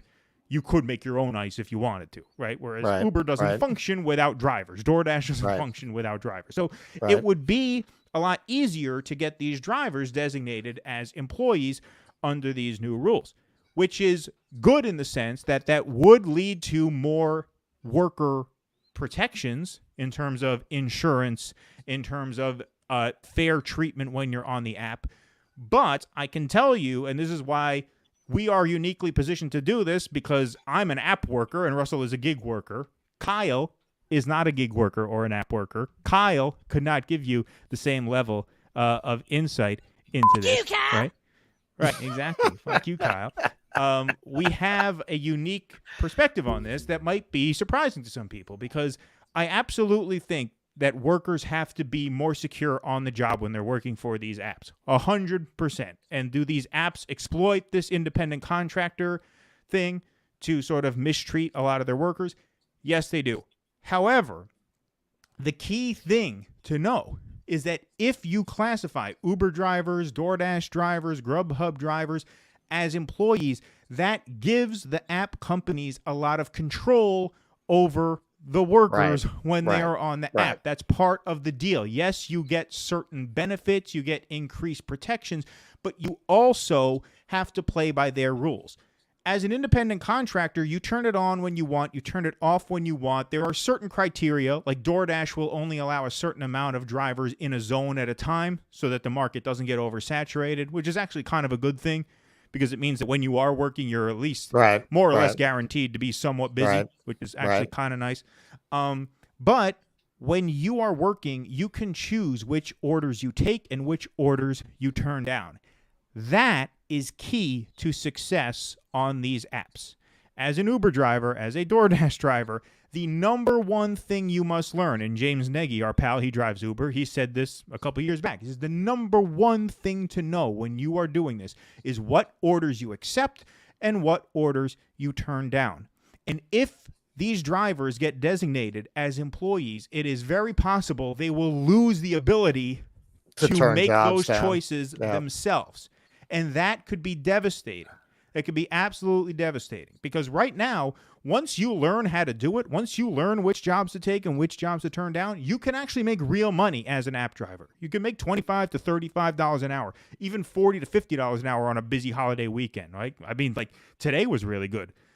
Today, I was slowed down for an hour and a half because I had to get my tires checked out. But I worked for 5.5 hours Sunday before Thanksgiving. I made $195 in 5.5 hours. I drove 40 miles because I knew which orders to take and which to turn down. Right? That's key. So let me just show everybody how this works. I'll give you some insight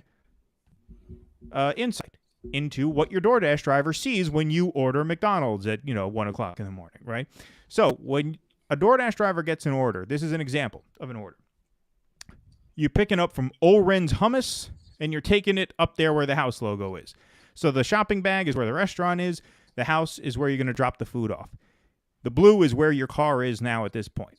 So under the restaurant, it says you're delivering, 8 items. You're driving 4.8 miles, and you're guaranteed $16.50. That includes the base pay for the driver plus a guaranteed customer tip.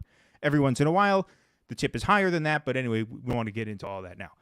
So this is an example of a very good order. You would definitely take this order because you're getting about $3.50 a mile. You're only driving 4.8 miles. You're getting $16.50. Assuming the restaurant has the food ready on time, this is probably going to take you 15 minutes. You're going to get $16. At that rate, you're making $60-70 an hour, right? If you do 2 or 3 of these in an hour, you're making really good money. So yes, absolutely, you would take that. All right. Here's another example.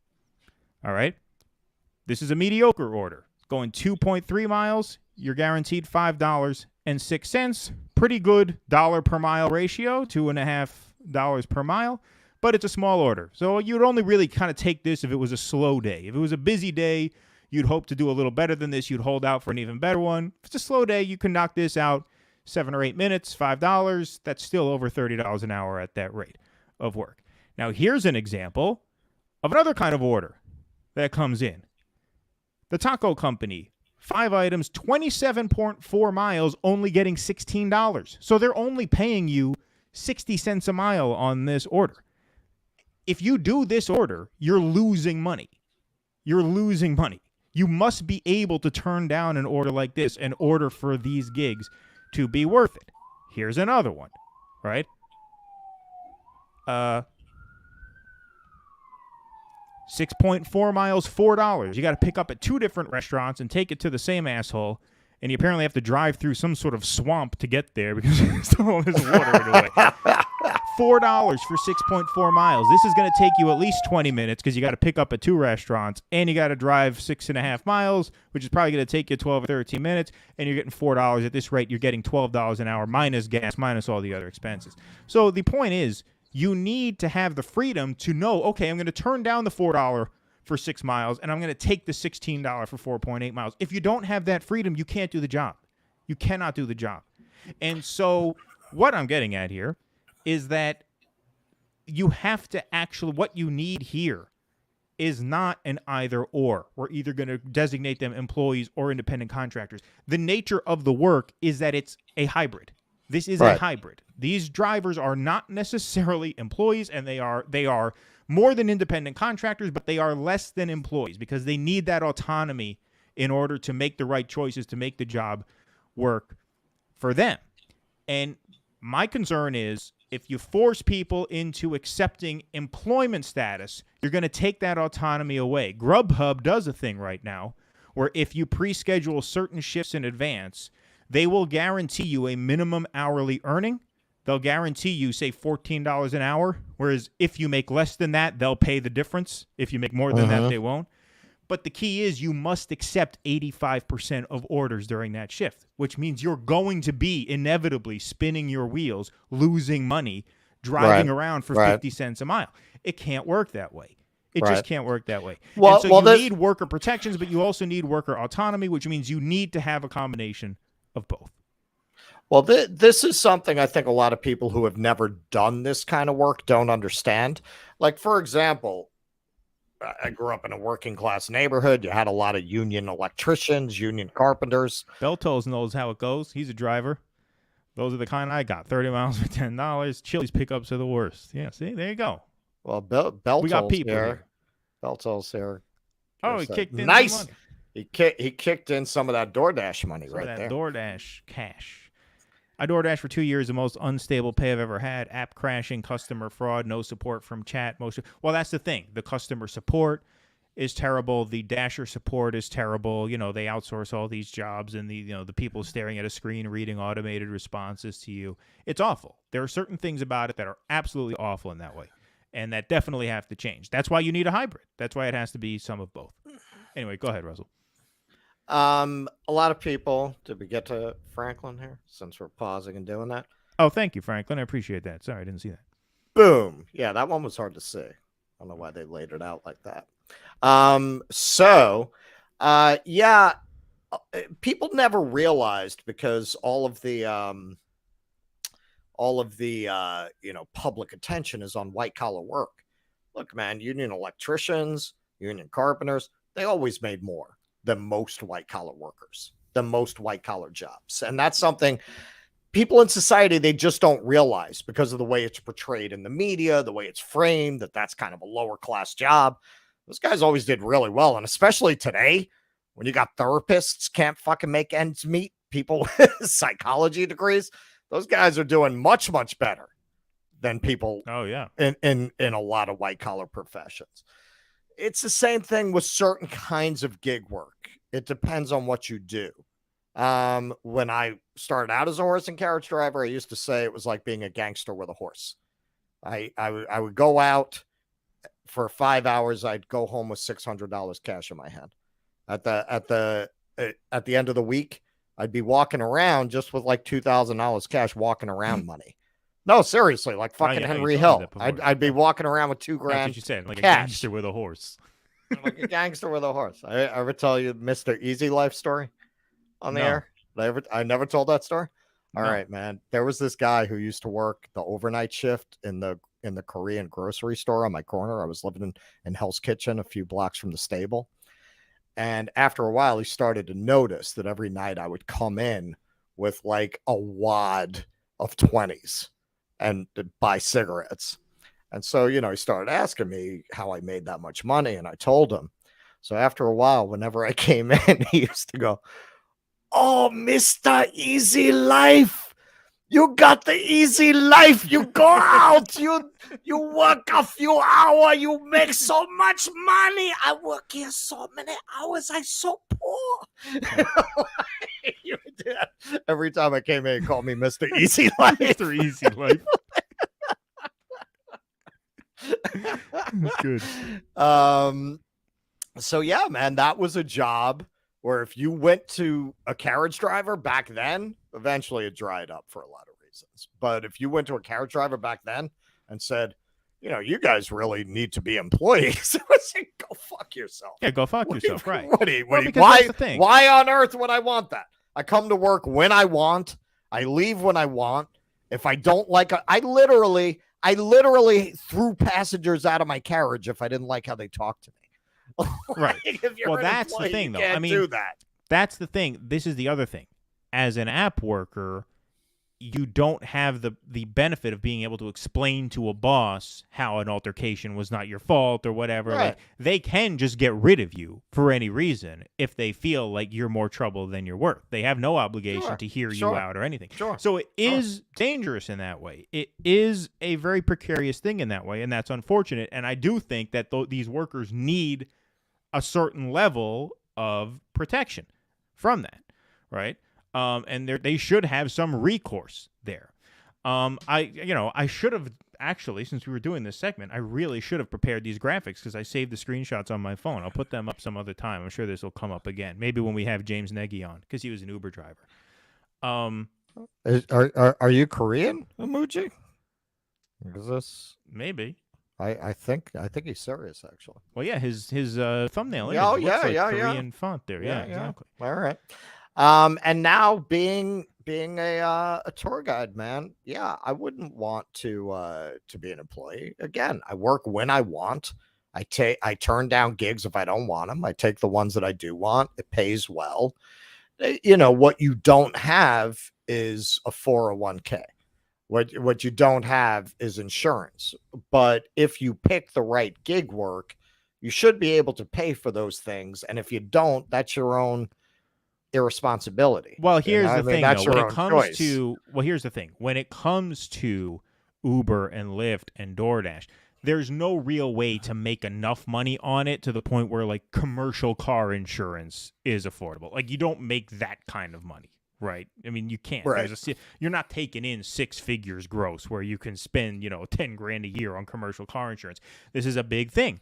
A lot of car insurance companies won't allow their drivers to drive on the gig apps. And so a lot of gig workers end up just lying to their insurance companies, not letting them know that they drive for Uber or Lyft or DoorDash. I didn't want to do that. I found an insurance company that would have me and that allowed me to drive on the apps. Right. They just charge me like a $25 extra premium monthly thing for the option. But even they stipulate you're not covered when you drive rideshare, only when you drive food. So it's very difficult. And so this is one example where like the app company should not be allowed to dick you around. If you're on the app, you're making them money.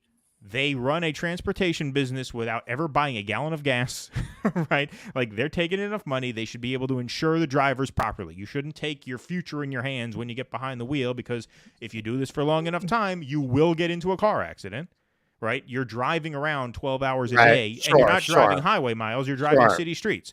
Certain time you're going to get, I had many near misses behind the wheel, right? At a certain time that accident is going to happen. You need to be covered. I mean, you're making these companies money. They have to cover. They should not be allowed to dick you around, right? The way they can. Not to say they do all the time. I don't want to disparage them and have – right, I turn on my phone. The apps are all closed. I'm not allowed on anymore. They'll hear me. But, there are certain things they should not be allowed to do. For example, I've told this story on the air. I got deactivated as an Uber driver because sometimes they make you do a selfie verification check to make sure nobody else is driving your car under your account. Fair enough, right?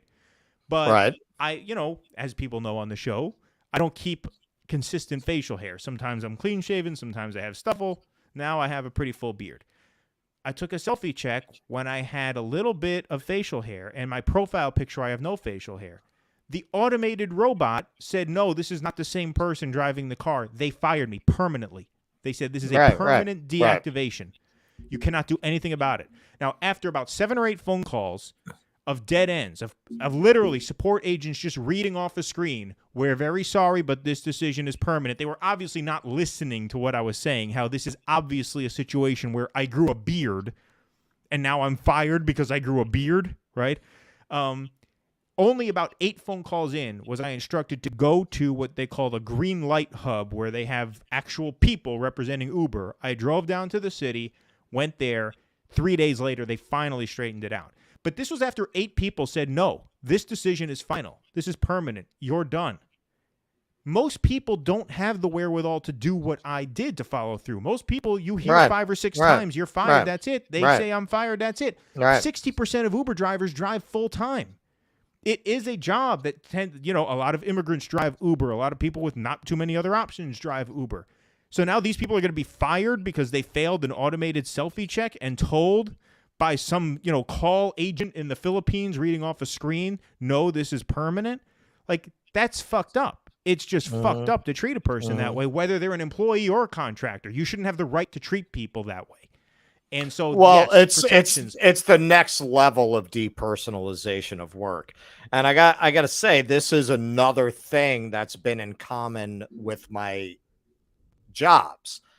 I have managed, when I haven't been running my own theaters, that's the other way I've made a living. When I've had jobs, they've been like 19th century jobs, meaning the relationships are all personal. I know the people I work for. A lot of things are based on maintaining a good relationship with others. It's, being a cool person. And you know what? I mean, being from that kind of street environment, I'm comfortable in environments like that. I'm comfortable in environments that are about being a stand-up guy, where that's how you get valued. And being good at your job, obviously, but being a stand-up guy. Being in these very impersonal, I have one company I'm working for that makes their people employees. Not surprisingly, it was started by a guy with a Wall Street background. It's the only one I work for that has that kind of corporate vibe with the human resources and shit. It's the only company I work for that I have a negative reaction to. I do not like working for that company because it's like that. It's like that. It's that. Yeah, I've never met the guy I work for. That's the only company like that where I've never met the person I'm employed by. Otherwise, yeah, man, you're a horse and carriage driver. It's very personal, man. It's like the 19th century. You would have known the person that you're working for, right? Exactly, you would have known the person you're making cheese for, you're fixing shoes for. It's more like that. You're a tradesman, right? And tour guiding is like that. You're a tradesman. You work very closely for certain employers. This, what you're describing, it's the next level. There was a lot of ink spilled about the depersonalization of work in the early arrival of the assembly line in the corporation, when people were still aware of what was being lost. Right. Now it's just a given. But this is what Karl Marx talks about when he talks about alienation from one's labor. Alienation, right. Yeah. This is next level alienation. Where you're describing, it's next level alienation, where now it's not even a distant person. Now it's a distant AI. It's a machine making this decision. Yeah, absolutely. Gene says, oh, wow, knowing this information tonight, if I were to ever order food from DoorDash, I'll be sure to give the person a huge tip. There we go. That's the true motives of this podcast are finally revealed. Increasing tips. It's all been a very complicated, circuitous way of increasing tips. Beltol says, why are the Chili's pickups so bad? He says, in my area, they won't let you go into the store and get the order. You have to pull into curbside and wait for an employee to come to your car. Could be sitting there over 30 minutes. Yeah, that's the rule here. I don't do that. I go in anyway and tell them I'm here. There's a supermarket that makes you do that too. I always just walk in and I say, hey, I'm out there picking up for this Instacart. I tried calling, but my phone, the signal's bad. And they're like, oh, okay, that's fine. I just say that every single time just to hurry them the hell up so you don't sit there and wait on the phone. I'm actually... See, this is what I mean. There's certain things you have to learn to do. I use Grubhub. That uses the delivery people from the restaurant, right? Sometimes, yeah. So sometimes what Grubhub will do is they will basically have their own delivery driver have a Grubhub account, and when they get an order in, they'll have the delivery driver turn his app on, and then okay, the order will go to the closest person. Right, So that's how right. they do that. I see. And you could do that with DoorDash too. Some of the DoorDash restaurants are scumbags also. Like sometimes what they'll do is they'll get a delivery order. Let's say they get a delivery order. Okay, I want 5 pizzas. I'm going to tip the driver $20, right? It's happened where what a pizzeria will do is they will then put that order in to their restaurant through DoorDash, tip the DoorDash driver $3, and just let him take the pizza. Meanwhile, they get the $20 tip that the customer placed over the phone. Yeah, that's happened before too. Yeah, not to me, thankfully, but that has happened. So all this to explain for people who aren't familiar, there are certain jobs where you don't really want to be an employee, where you would rather not be. Now, of course, there are intended risks. Look, I break my leg, I'm fucked. I have no security. Nobody owes me anything. I'm not going to get any. Exactly. I'm not going to get any workman's comp. Like none Look, of that. I had to get my tires checked out. My retirement, like none of that's all on me, man. Yeah, that's the price I pay to make good money and be able to do whatever the fuck I want. That's it. Right. It's a trade-off. Right. No, it's absolutely. Like I had to get my tires checked out. Cost me an hour and a half. I can't go to anybody and say I want to get paid for that time. I lost that time. Right. Sucks. That's to be it. me. It's on you. Right? It's on you. Now, those kinds of things I'm fine to live with. On the other hand, like I said, there are certain things: insurance, fair treatment and access to the platform, competent support with that actually enforces rules fairly and consistently across the board. Like, yes, those things should all be there, right? That's absolutely lacking in these platforms, and it should be there. But you can get there without necessarily going full employee status. I really think a hybrid class of worker has to emerge here. They haven't caught up with the gig economy. Exactly. They just haven't figured 50 out how to million regulate people drive it. Uber, Lyft, DoorDash. Like this employs a lot of employees. This hires out, activates, whatever you want to call it, a lot of people. This is a major industry now. And the thing is, now it's to the point where, as our friend James Nagy said, yes, there is a learning curve to driving on these apps. But once you master the learning curve, you can make real money on these apps. You can make, today I made almost $40 an hour, but consistently I can do 25 to 35 an hour, which at 50 hours a week, that's 65, 75 a year. Like, that's money. You're not getting rich off it, but it's a living. Like, that's not a bullshit job. Right. And my fear is if they turn this into just full employee status, they're going to make it very difficult to earn more than $18 an hour. Because once again, if you have to take this order is fucking you up because it's taking you 20 minutes. You're only earning $4. Not only is that bad in itself, but the opportunity cost is you could have done 2 orders for $8 each driving a mile and a half down the road. You could be making $16 in 20 minutes. Instead, you're making 4 driving 6.5 miles out of town. And according to a lot of the rules, if this goes through, you might have to do that. And so what they're going to do is they're going to turn a potentially lucrative gig into another bullshit job, like a cashier at a grocery store where you're stuck making just above poverty wages, right? And so that's the fear.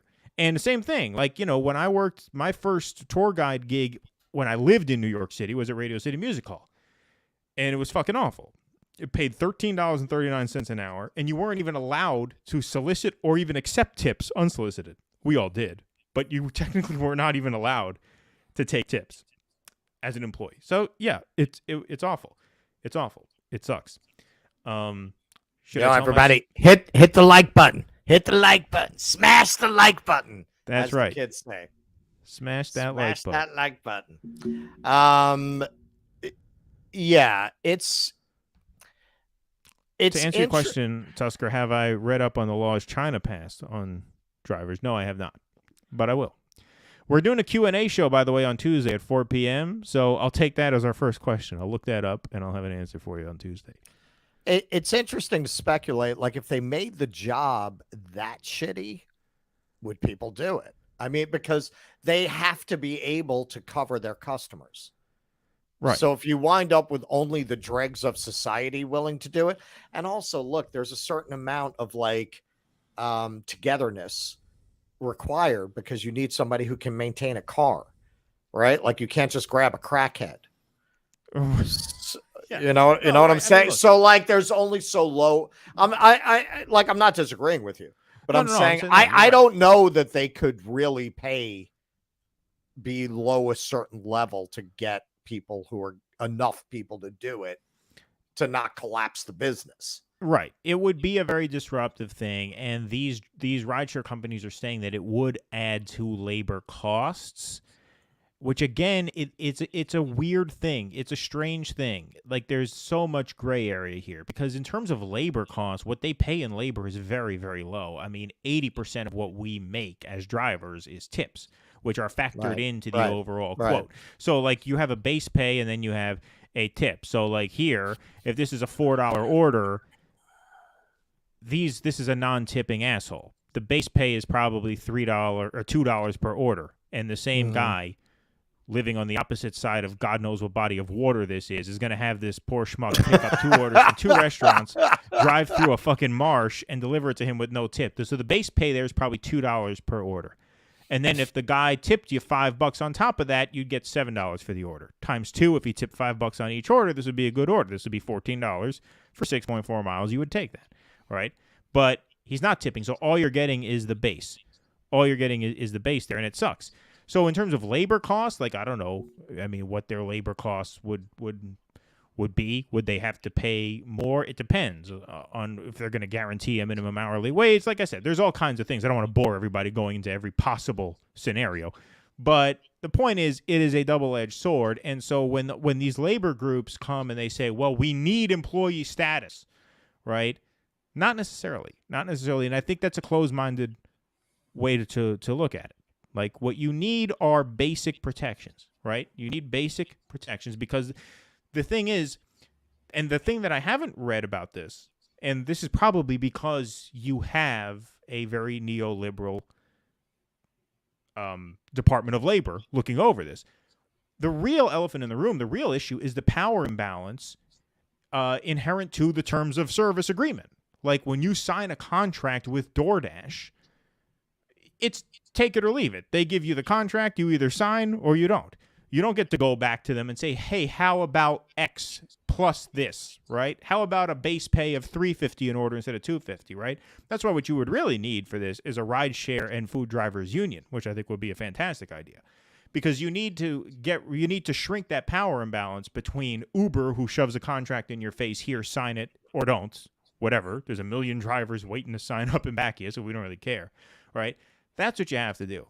And you can negotiate that without necessarily forcing people into an employee kind of arrangement. Well, sure. I mean, the horse and carriage drivers, we talked about this. The horse and carriage drivers ended up unionizing, and it had to have been the only case in history where a union drive was owner inspired.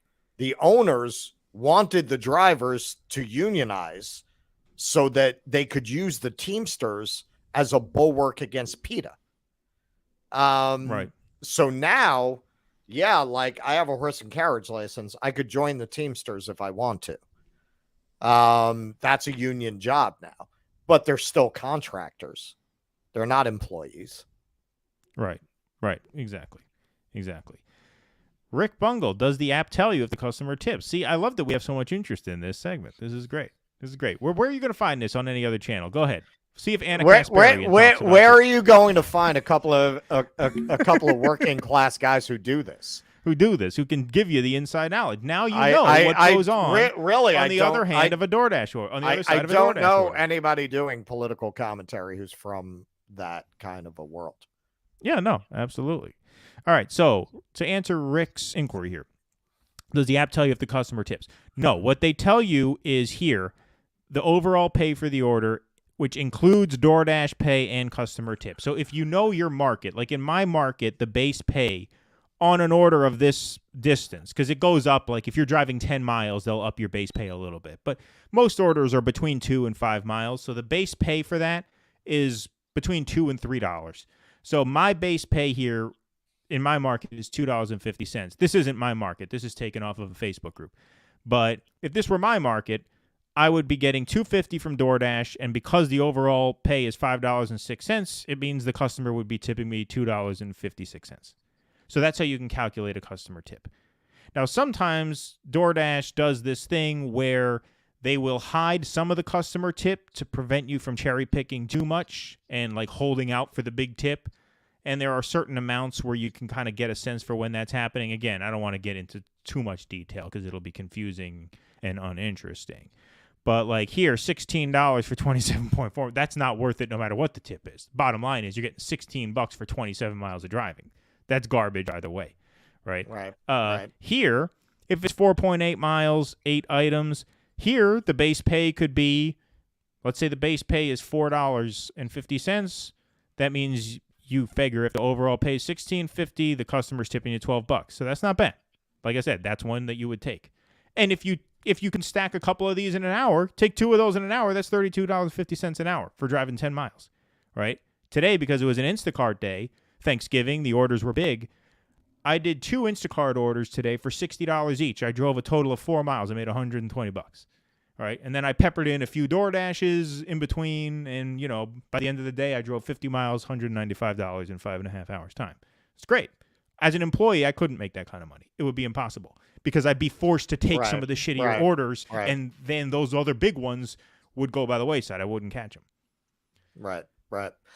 If you became an employee, though, they might have to pay the gas and the tolls and maybe the car. Like they might have to provide the car at that point if you're an employee. We'll see. They can't really tell an employee they have to use their own car. Well, that's what I mean. So, like, you know, you see what the deal is. We'll see what the deal is. But I'm just saying, be wary and just understand that, you know, like what Russell's saying is true. You know, it's a double-edged sword with this stuff. And oftentimes, contractor work is such that you are free to fail and be taken advantage of if you're the kind of gullible schmuck who would take this order. There are people who would take this. There are people who would just do, $16, cool. They wouldn't think about the fact that they're driving almost 30 miles for $16, right? So there are certain people who get taken advantage of in that way, and it sucks that those companies take advantage of them. Could you say they shouldn't be allowed to? At that point, you have to say, well, you got to learn the ropes, right? Just like in any business. When I first started driving Uber, I would do stupid things. I would accept a ride from someone who's 15 minutes away. When you're an Uber driver, by the way, you don't get paid the distance it takes to go and pick someone up. You only get paid when they're in the car. So if you got to drive 5 miles to pick someone up, you're not getting paid for those 5 miles. You can drive 5 miles to pick someone up. That person can be going 2 blocks down the road, and you will only get paid $3.66 for that ride in my market. So you drive 6 miles, $3.66. At that point, you're destroying your car for Uber. You're just making them money. You're losing money. So you have to be careful, and you have to learn how to do it. But once you do learn how to do it, the upside is you can do decently well at it. You know? So anyway, that's been our TED Talk on gig work. See, we give you a whole seminar here. No, I mean, that's the kind of segment I'm proud to host, man, because I honestly, I'm not going to say YouTube is vast. I'm not going to say there's nobody on YouTube who could speak to this intelligently, but we're definitely among the very few. Not on a political show. There are entire channels devoted to gig work, mentoring people on gig work. Yeah, but not on this. Not kind on a of political show. No, of course not. And I'm glad that you guys were interested. We had a lot of interesting questions. You guys stuck around for it, so that's good to know. All right, we have anything else? No. I think that's it for this evening. Cool. All righty, man. Well, thank you guys very much. I'm glad you guys liked that segment. I feel very good about that because that is a segment that I feel like we were uniquely equipped to do. Yes. And so I'm glad you all liked it. Can't find that on fucking Humanist Report. Yeah, man. Today I was going by Central Park. Fuck no. What the fuck do those assholes know about it? I was going by Central Park in the nice warm bus doing my tour, and I saw those carriages. I remembered those days. I was like, oh, thank God I'm not out there right now, man. Yeah, because it's a lot of standing around in the frigid weather, right? I mean, it must be brutal when it's cold. Dude, you don't even know, man. You don't even know. when it would be really busy around Rockefeller Center. I don't think they'll let you do that anymore. But we used to go over and work Rockefeller Center, and you would just be doing ride after ride after ride. But just now they only seem to be around the park. They don't seem to let the horses I think they passed rules. I mean, the 1890s when you were doing it. Well, look everywhere. Well, by the time I started, take a horse up on the High Line. Well, by the time I started, well, back in the day, it was like that. When I started doing it, they had already regulated it more. But I was talking to guys who had been doing it like in the 70s and 80s, and they used to fucking they used to unhitch the horse and fucking bring it into the bar on 9th Avenue and fucking put out some oats. Oh wow! Fucking be drinking with the horse in the bar. They told me they used to go on the sidewalks, whatever. Like there was an actor. No fucking rules at all. I mean, there were a bunch of actors who were notorious drinkers, but there was a couple of famous actors had a night of drinking at PJ Clark's on the East Side, and they said they brought a horse in there at one point during the night. Yeah. Yeah, no, I mean that's when New York in general was just wilder and more crazy. By the time I came in, already you couldn't work on the streets until after 9. You had to be in the park until 9, and you couldn't be in Times Square until 11:30. Now I think they got rid of that. I think you just can't leave the park anymore because I haven't seen them work in the street at all in the last. Well, you said you got $1,200 for a ride from Central Park down to Cipriani on 42nd Street, right? Yeah, New Year's Eve. Yeah, that's a hell of a favor. No, I got 14 with the tip. I got 14. With the tip, yeah. With the tip, I got 14. What'd you say? So the guy came up to you, wanted to take you to Cipriani, and you just quoted an insane number just to see, just to get rid of him, or just to get rid of him, just so he would leave you alone. Yeah, because what usually happens with that is what it would cost for it to be worth your while to do that on New Year's Eve. They're not going to pay it, right? So I just wanted to get rid of them because I didn't want to be annoyed with it. So, how much to take me to Cipriani's? I'm like, 1,200. Right. Okay, so you pick us up here. I'm like, there you go. All right. On New Year's Eve, you could do probably in the time it takes to get the horse. You're going back to back rides, right? And you're just not, and you're charging whatever the fuck you want.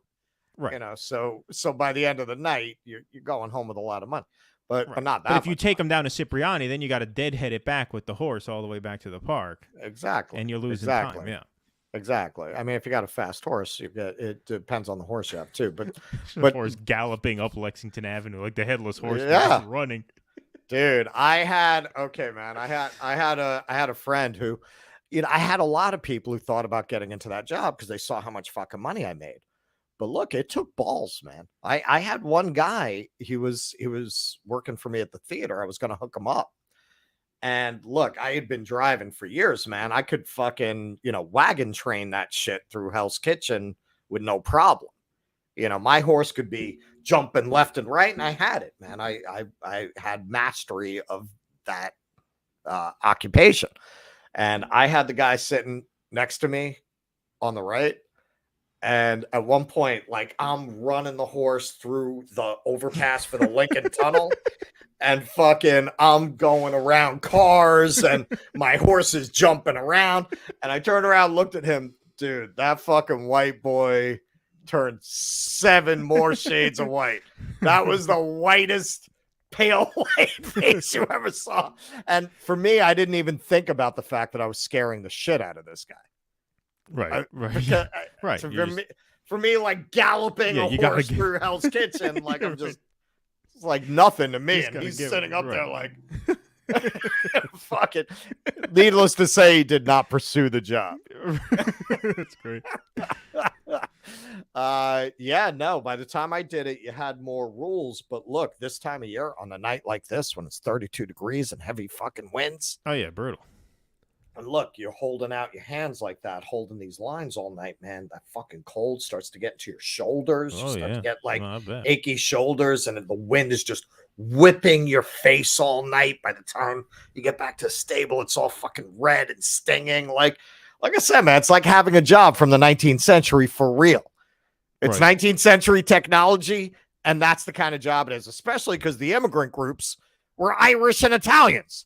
Like it was really like you were transported back to the 1880s, right? Yeah, doing that job. Axel Strife, Brandon Guillory. Thank you, Brandon. Y'all have lightning in a bottle and a finger on a pulse of the everyday man. We'll be upping Patreon level soon. Well, thank you so much. I really appreciate that. You're already at a high level, so thank you. You'll be upgrading from Coddler to Stan. We should have those tiers on the Patreon, the Coddler level and the Stan level. Jared, why do the balls drop every New Year's Eve? We're both tour guides. Russell, I can answer that. Yeah. Can you answer that? Yeah. It was the substitute for a fireworks show, right? They did a fireworks show. Yeah, but that doesn't answer why they dropped the ball. Well, for the first 2, they had a pyrotechnic show, and then they couldn't do that anymore because it wasn't safe, and so they did the ball drop as a substitute. But why a ball drop?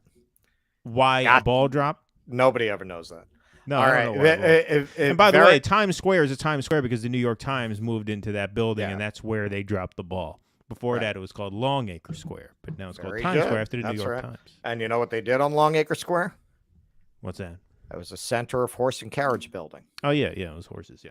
The reason they drop a ball is because back then, very often on ships and at seaports, they had clocks. I don't know why on ships and at seaports in particular, but they had clocks where a ball would go down over the course of the hour, and then it would touch bottom at the turn of the hour and go back up and start going down again. Back then, they would have understood that, but they haven't made clocks like that in a century, so nobody knows this anymore.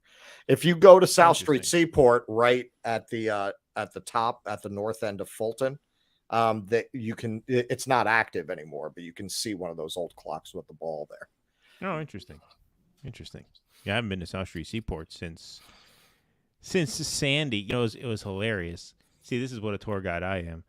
One time, so the South Street Seaport, there was this pier. I forget what the number was, but it was this boat, basically. It wasn't a boat. It was a pier that had like this mall in it. It was a big sort of like tourist attraction down there. It was like the shopping mall, which is a very suburban thing. Why it was such a big attraction in New York City, I don't know why you'd come to New York City to go to a mall, but anyway, a lot of the tourists would like to go. And when Sandy hit, it was completely wiped out. And that mall, I don't know if the mall ever reopened. Now the South Street Seaport's kind of a cool neighborhood because they took a lot of the old residential buildings that were vacated after Sandy and they put cool restaurants and bars in them. So it's kind of a cool little neighborhood now. But in the aftermath of Sandy, this was like probably spring of 2013, I had a group pay for a private chauffeur tour, and they wanted to get dropped off at the mall. And I didn't know if the mall was still open or not. But the tour was running over, and they wanted to go and be left at South Street Seaport. And so I just let them off, and they walked up to what I guess was a closed mall, and they must have been pretty disappointed. But I was fucking out of there by that time, so I didn't. so long, sucker. I had to get them out of the car. Oh, look. Gene gave us more info on this. Time balls were once dropped down poles in ports at noon. Ships would use the balls to adjust their clocks to the local time. Oh, interesting. So that's why. Yep. That's how that started. Season 7, episode 11 of Seinfeld. Dude. Kramer. Yeah. Dude, you don't fucking know how many assholes I had come up to me. You don't feed the horse beefarino. Beefarino, yeah. Hey, you know what you find when you deal with the public? How unoriginal people are. And every single one of them thinks they're the first person that ever fucking said this to you. Yeah, who said that joke? Yeah. What was it? The gastrointestinal workings of the equine are a mystery. You can't predict the gastrointestinal workings of the equine. They shit a lot. They shit a lot. Great. I will tell you, sitting up on a seat, having that view gives you quite an anatomy lesson. Yeah, I bet. Of how everything works. Yeah. You see quite a lot. All right, are we done? I think we're good.